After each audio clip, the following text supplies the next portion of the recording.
It doesn't take a great deal of thought to recognise the most basic parallel between the predator and the soldiers it hunts.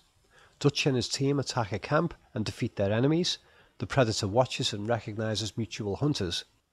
It was scripted that during this battle we would occasionally see the predator's bird's eye view of the fight, but in the film it's just played as an unbroken action scene. It's also not difficult to notice the parallel of Dutch becoming a camouflaged stealth hunter like his predator opponent at the end of the movie. But there's more to this general parallel between the predator and its human targets. Some of it's scripted and some of it's in the finished movie. Some of the unused script examples include the following. During the camp attack, the alien's view includes the description, quote, "We hear the horrific deformed cries and screams of the dying men," end quote. In other words, the horrors of the predator's hunting activities are matched by the hunting activities of Dutch's team. When the predator finishes cleaning a human skull, the script says, "He touches the trophy gently, feeling its texture as a man might touch the hide of a big cat." The alien ship, which we only see at the start of the movie, is parked in the jungle in the script, and it's described as the predator's camp. And when Dutch, known in the script as Schaefer, stands over the defeated predator, this is how the script describes the moment from the predator's view. Quote, "Schaefer's body looms over him, mottled and streaked from his exposed skin, blood oozing from the shoulder wound, his eyes like black sockets in his almost skull-like face. Seen from this perspective, Schaefer is a frightening, horrible visage," end quote. And that metaphor is still there in the movie, featured as mirrored dialogue. What the hell are you?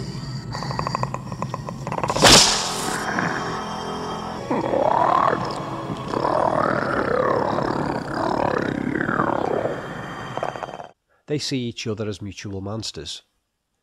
The writers of Predator, Jim and John Thomas, were quite forthright in an interview for Hollywood Reporter about their development of the story featuring an intended parallel between the hunting activities of the predator and the big game hunting activities of man. The original script title was Hunter. It can be argued that most movie monsters are basically a reflection of dark aspects of human beings, but I think with Predator the manner in which the creature reflects us is more sophisticated than usual. In a previous chapter I raised the possibility that the Predator may have witnessed the stabbing and boot-crushing murder of the Scorpion by Mac, and may have identified with the Scorpion as murdered kindred. The Predator has yellow mandibles on its face reminiscent of the Scorpion's claws. I'll add to that the parallel of the Scorpion being impaled on a knife, and some of the soldiers being impaled by the Predator's large blades. Funny that Mac and Dylan are hunted together in the same sequence involving their previous dialogue. John! Over here. Thanks. Anytime. Over here. Anytime. It almost comes off like a statement from the Predator, a reminder about the Scorpion death. Adding to this evidence of humans as barbaric hunters is the execution of a tortured captive by the gorillas, and thus the justified slaughter of the gorillas. We humans tend to psychologically justify our pleasure of the hunt instinct by viewing the animals that we kill as being mutual predators, and so it's all fair game. Live by the fang, die by the bullet logic. And we use that same logic, particularly in action movies, to justify our enjoyment of humans killing other humans. But I think the mirroring of the predator and the protagonist goes even further, and perhaps in ways not consciously intended. The alien has a camouflage cloaking device, the humans wear camouflage fatigues and face paint, mutual chameleons. The alien seems to be a near-magical bullet dodger. Dutch's team are the same in the camp attack, they shoot their enemies with ease from the hip, while the gorillas find it near impossible to hit their attackers. The alien face pulls back its insectoid mandibles to reveal a basically human face underneath. Its mask appears skull-like, but Dutch's face also appears skull-like in the alien's point of view.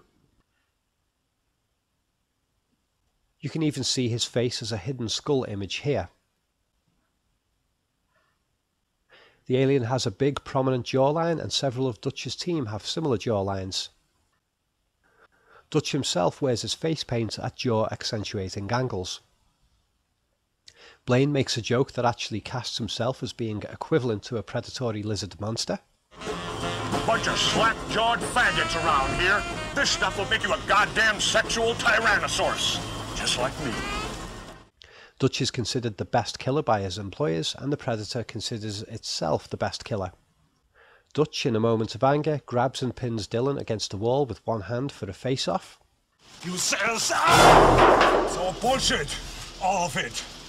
The cabinet minister, the whole business. Got us in here to do your dirty work. The Predator does the same to him, angry at his trap deception setup. The Predator sounds scary to the soldiers.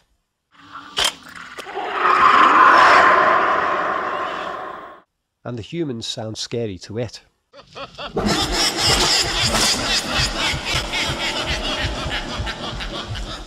Dutch becomes a sort of tree climber and jumper like the alien. He punches it, and then it becomes a boxer. It's also typical of humans to want a face-to-face straightener when they're seething with anger and to make their opponent crawl and beg for mercy before administering a torturous kill.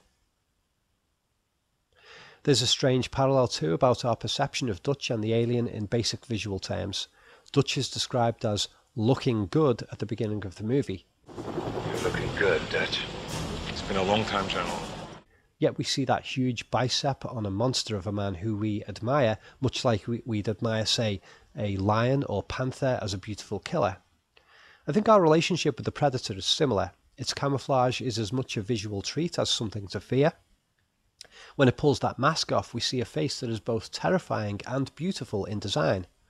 Dutch might say, You one ugly motherfucker.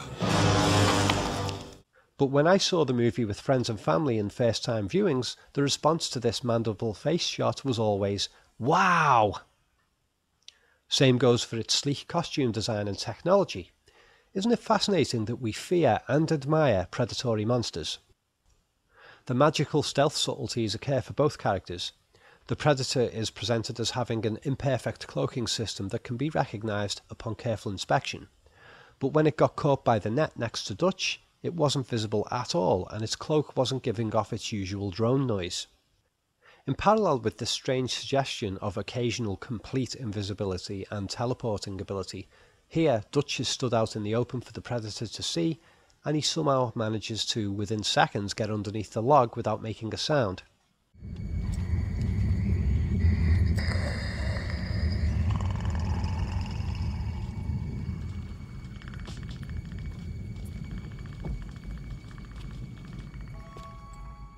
Two other general features that visually kind of fit with all this surreal identity mirroring are, first, the use of silhouettes of characters.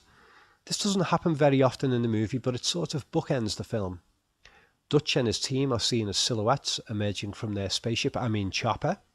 Just thought on actually that the Predator ship is vaguely shaped like a chopper. They're also mostly wearing shades that hide their eyes and thus further the vague identity thing. And when Dutch escapes as the Predator self-destructs, he's a shadow figure, and then he's a shadow emerging from smoke. Mystery identity metaphors bookend the film. At times, Dutch's mud-covered appearance has the same silhouette effect. For me, this all parallels the "who the hell are you" cloaking system of the Predator. It's like Carl Jung's The Shadow is all over the place in this film, presented as silhouettes, transparent figures, and dark mudmen. The other visual feature is the psychedelic coloration. Have you ever watched Predator on LSD? I did once in my teens and it was mind-blowing. The red light in the chopper, followed by lush greens and the trippy and richly coloured alien visuals, plus the spacey echoing quality of its hearing. It's like being spiked with the ultimate dose of LSD. It gives the film a surreal, dream logic edge. And the poster capitalises on this with an even more contrasting range of coloration. And finally, here's my two favourite shared identity parallels. The transparent Predator passes Dutch, and we see him through it, the two characters visually blended. The falling tone of the music gives the moment a reality-bending feel.